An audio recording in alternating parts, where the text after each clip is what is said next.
Hi అండి, welcome to my channel. ఇవాల్టి special recipe వచ్చి స్వీట్ కార్న్తోనండి. అది ఎంతో ఈజీగా టేస్టీగా చేసుకుని క్రిస్పీ స్వీట్ కార్న్ అండి. ఇప్పుడు నేను చేసిన విధంగా పిల్లలకి స్నాక్స్ లాగా చేసి పెట్టండి, ఇష్టంగా తింటారు. మరి ఇది ఎలా తయారు చేయాలో చూద్దాం. ముందుగానే మనము ఉడకబెట్టుకున్న 10 నుంచి 15 నిమిషాల వరకు కొంచెం సాల్ట్ వేసి ఉడికించుకున్న స్వీట్ కార్న్ తీసుకోవాలి. అందులోకి 1/2 టీ స్పూన్ సాల్ట్ వేయాలి. అందులోకే కార్న్ఫ్లోర్ తీసుకొని 6 to 7 స్పూన్స్ కార్న్ఫ్లోర్ వేయాలండి. ఇప్పుడు నేను చూపించిన విధంగా కొంచెం కొంచెం కలుపుకుంటూ వేసుకోవాలండి. నీళ్ళు లేకోకుండా వడగొట్టుకోవాలండి, లేకపోతే అది వాటర్గా ఉంటుంది. ఒకవేళ కన్సిస్టెన్సీ చేతికి కన్నా అంటుకుంటే ఇంకొంచెం కార్న్ఫ్లోర్ వేసుకొని కలుపుకోవాలండి. చేతికి కన్సిస్టెన్సీ అనేది తగలకూడదు, ఇలా రావాలి.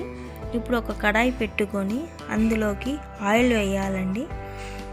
ఆయిల్ బాగా కాగాక ఇప్పుడు మనం కలిపి పెట్టుకున్న స్వీట్ కార్న్ వేయాలి.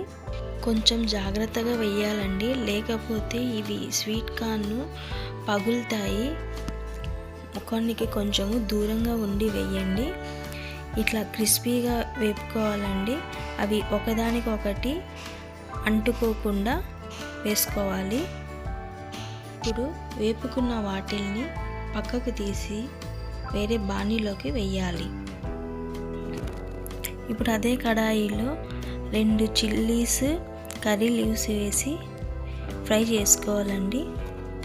స్వీట్ కార్న్లోకి మసాలా ప్రిపేర్ చేసుకుందాం. ఫస్ట్ మ్యాగీ మసాలా తీసుకోవాలి. 1/2 టీ స్పూన్ సాల్ట్ వేయాలి.